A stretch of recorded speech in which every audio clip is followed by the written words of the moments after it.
Allegations of sexual misconduct hitting both sides of the political aisle, but Senator Al Franken and would-be Senator Roy Moore are taking two different approaches to confronting the accusations. And one other guy taking two different approaches. Here's a hint. The President of the United States. Not sure that's a good idea. We'll see how it plays out. And I've got the best team here to break it down. But first, I want to give you the latest on the situation surrounding Minnesota Democratic Senator Al Franken, a man who is now he's asking for an ethics investigation into his own actions back in 2006. It stems from a USO tour Franken was on with broadcaster and model Leanne Tweeden. She now says Franken forcibly kissed and groped her during a skit rehearsal. On Thursday, her talk radio station also posted this picture of Franken and Tweeden apparently asleep. Franken responded quickly, saying, quote, "The first thing I want to do is apologize. I don't know what was in my head when I took that picture, and it doesn't matter. There's just no excuse." In a new interview today, Tweeden says she accepts his apology and is not calling for him to resign. I didn't do this to have him step down. I think Al Franken does a lot of good things in the Senate. I think that's for the people of Minnesota to decide. Meanwhile, more than half a dozen Senate Democrats are calling for an ethics investigation into their colleague, the president, also weighing in. For more on that, I want to bring in NBC's Peter Alexander live at the White House. Peter, nothing, zero, zippo, zilch from President Trump on Roy Moore, but he was quick to pounce on Al Franken. Yes, Stephanie, that's right. Not only is President Trump, I think at best, an unlikely critic in the wake of these latest sexual harassment allegations against Al Franken, he's not a consistent one in terms of his outrage either. Still nothing, as you noted, on Roy Moore. The president late Thursday lashing out at Franken, suggesting that his inappropriate behavior, Franken's, may have gone even further than presently known. He tweeted, "The Al Frankenstein, spelled wrong, picture is really bad, speaks 1,000 words. Where do his hands go in pictures 2, 3, 4, 5, and 6 while she sleeps?" And then he adds, "And to think that just last week he was lecturing anyone who would listen about sexual harassment and respect for women, Leslie Stahl tape." The president's decision to tweet on this topic drew fierce criticism online, immediate comparisons being made to his own comments from that Access Hollywood tape where he boasted about what amounts to sexual assault. The president has since dismissed that, the Access Hollywood remarks, as locker room talk. His mention of that Leslie Stahl tape, by the way, appears to be a reference to a 1996 interview where Franken discussed a possible Saturday Night Live skit where Stahl would be drugged and raped. But broadly, back to the central topic here, while the president is going after Franken, he's effectively been silent on Roy Moore, a fellow Republican, yet to pull his endorsement or even criticize him publicly, while other Republican leaders have called on Moore to drop out of the race. Here was Press Secretary Sarah Sanders addressing this in the briefing room. Take a listen. The president believes that these allegations are very troubling and should be taken seriously, and he thinks that the people of Alabama should make the decision on who their next senator should be. That's also something in a decision that the people of Alabama need to make, not the president. The people of Alabama should be the ones to make the decision. The president, as I've said about 7 or 8 times now, thinks that this is a decision for the people of Alabama to make. Of course, among the president's critics right now, Gretchen Carlson, former Fox News anchor who responded to President Trump's tweets about where Franken's hands were, writing simply, "What about yours?" Stephanie? What about yours? I noticed President Trump was asking about picture 2, 3, 4, 5, 6. I was unaware there were any of those. Was he looking for a picture where Al Franken may have been grabbing that woman by the P-U-S-S-Y, something President Trump himself has professed to have done? And as we said, there is such an interesting parallel between Al Franken and Roy Moore, who's also facing allegations of sexual misconduct down in Alabama with minors. But Moore continues to insist he did nothing wrong. NBC's Vaughn Hilliard has been in Montgomery, Alabama all week. Yesterday, Vaughn, we saw religious leaders defending Moore, some religious leaders. And later today, he is calling women in his life to defend him. What are we going to hear? Stephanie, it feels more like a defense tour that we're covering out here with 25 days left in this Alabama Senate campaign. On the steps behind me are in Montgomery on the state capitol.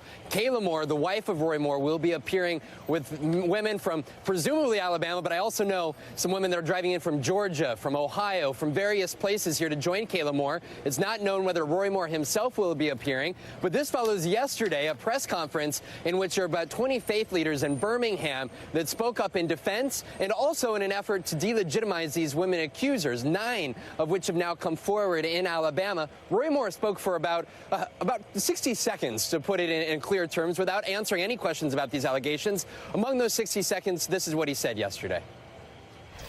This is an effort by Mitch McConnell and his cronies to steal this election from the people of Alabama, and they will not stand for it. Yes, I have taken a stand in the past. I'll take a stand in the future, and I'll quit standing when they lay me in that box and put me in the ground. Roy Moore has not specifically addressed these 9 allegations, though. I want to play you sound that NBC News got exclusively with Tina Johnson yesterday. Tina Johnson alleges that she, in 1991, was with her mother at the legal office of Roy Moore when she was 22, going through a divorce, and she stood up, and as they were leaving the office, she claims that at that point is when Roy Moore, inappropriately and without her consent, touched her. This is what she told us yesterday. We eventually got up to leave, and as we did, my mother went first, and then when I got up and went out, he grabbed my behind. I was in shock, and I was so humiliated and sickening. Stephanie, this is day number 9 in which we have not had Judge Roy Moore directly address these specific allegations. NBC has made an earnest effort to engage in a conversation about these allegations, about issues, about this race, and Judge Roy Moore has continually denied that opportunity. As you saw him yesterday, he walked away from that press conference. We have not heard him address these allegations since that Sean Hannity interview, now a week ago from today. Will we hear from him this morning on those steps? You can sure bet that we're going to try, Stephanie. Until then, we've got 25 days left of this Senate race, and he's not going anywhere. I'll tell you what confuses me. Roy Moore 2 days ago, or over and over, saying this is an attack by the liberal media. And now he's saying it's an attack from Mitch McConnell and his cronies. Last I checked, Mitch McConnell was a career Republican. I want to bring in my panel of MSNBC analysts, Robert Costa, a national political reporter for The Washington Post, Elise Jordan, a Time columnist and former advisor to Senator Rand Paul, and Jason Johnson, politics editor at TheRoot.com and professor at Morgan State University. Bob, I want to start with you. Your reaction to the way President Trump has handled both of these situations. I can't say it's a surprise, but he's putting himself in some dangerous territory. President Trump has chosen to respond to the controversy around Senator Franken, not to Judge Moore. That's telling that he does want to wade into this national debate about sexual assault and sexual harassment. At the same time, when it comes to the Alabama race, there are political sensitivities down there. This is a state that's the beating heart of his base, and he is reluctant, after being burned in a sense during that primary runoff, to wade in once again and maybe try to push Roy Moore out of this race. But then why weigh in on Al Franken? Elise, think about this. The position President Trump is putting himself in, remember, there are over 10 women who've accused President Trump. He, while on the campaign trail, denied it, called them liars, said he was going to sue them. I can't find any record that he has moved forward on such lawsuits. Why would President Trump weigh in on Al Franken, hold off on Roy Moore, knowing what could be coming down the pipe for him?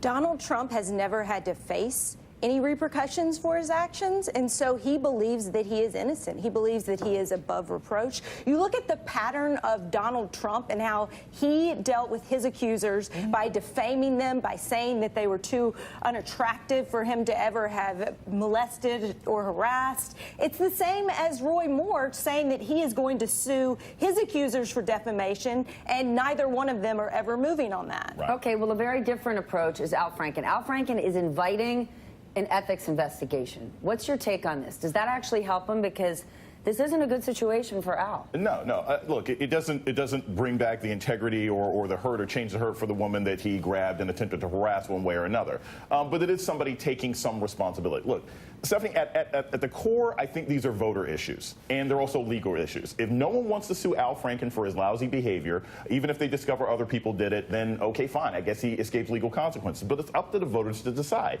And that's why it's different from Roy Moore. They have an opportunity to keep someone who's done this kind of behavior from getting into office. That's where the big difference is. Trump doesn't care about that. How is that a big difference? They're both voter issues. They're both voter issues, but Franken's already in office. So you have to have someone else run against him if you want to vote him out because you don't like his behavior. behavior, which is different than Roy Moore, who's not in office yet. If you don't want this guy to go in, who's never taken any responsibility for anything, voters in Alabama can make that Politically, decision. it would have been such an easy point for the Democrats to score if they really wanted to establish the playing field and that they are going to be tough on sexual harassment You and mean assault. Republicans? No, Democrats. If they had forced Al Franken out, then it would have been harder for the Republicans to maneuver around all of these issues. See, but you've got so many people. You have so many people in the Democratic Party and the Republican Party who have engaged in this kind of behavior. Exactly. Well, exactly. So that's why it's not happening. Yeah. I don't think, I mean, you got Christine Gillibrand saying, hey, you know, Bill Clinton probably should have stepped down a couple years ago for what he did. There's a lot of people who've engaged in this kind of behavior. Let's actually share that sound right now.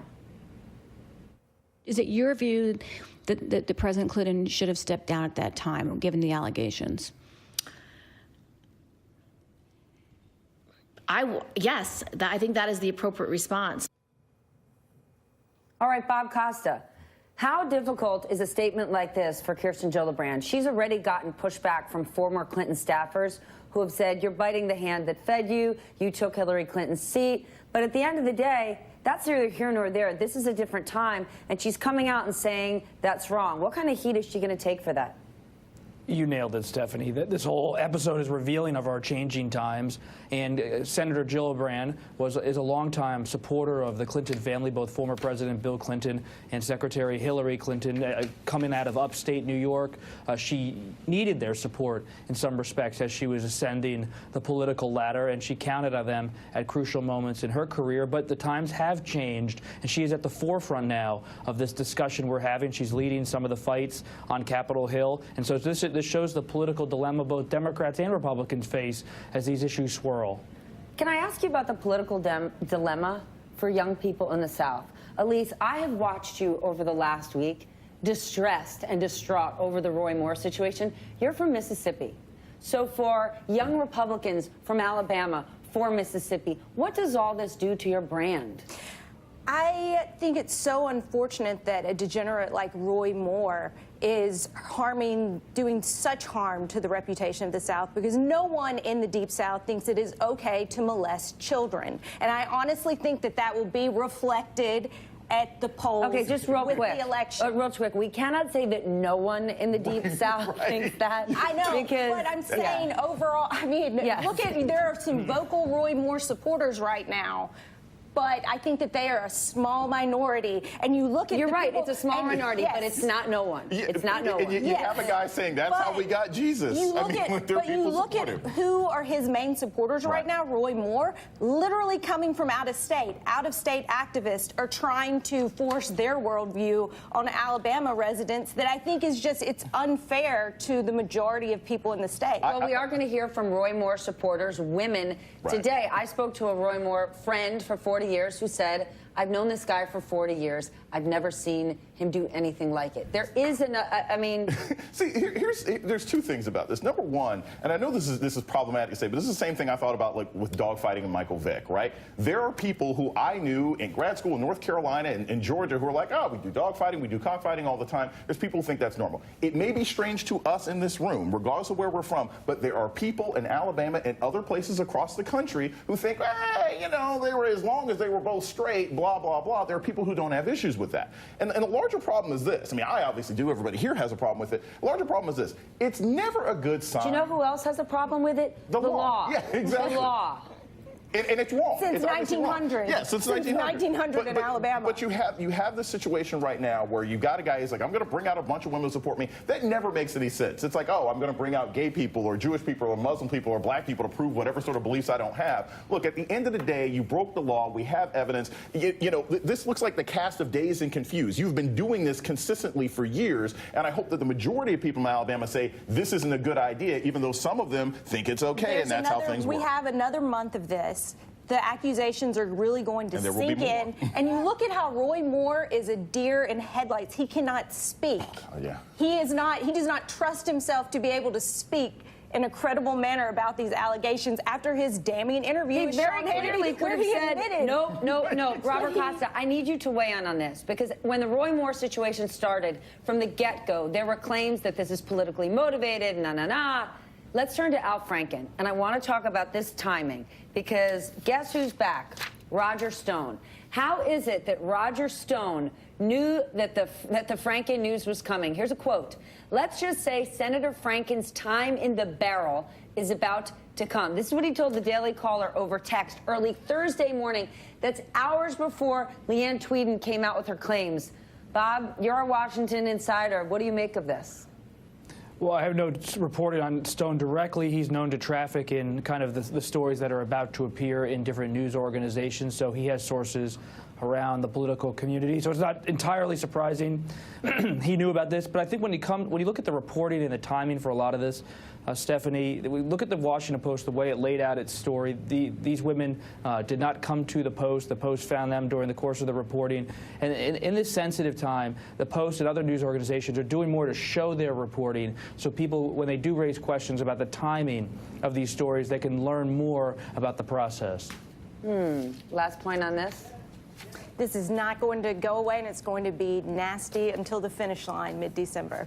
Oh, goodness gracious. All right, we're going to leave it there. Bob, thank you for joining me this morning. And you got to see Bob today. What time, Bob? 8 o'clock, PBS.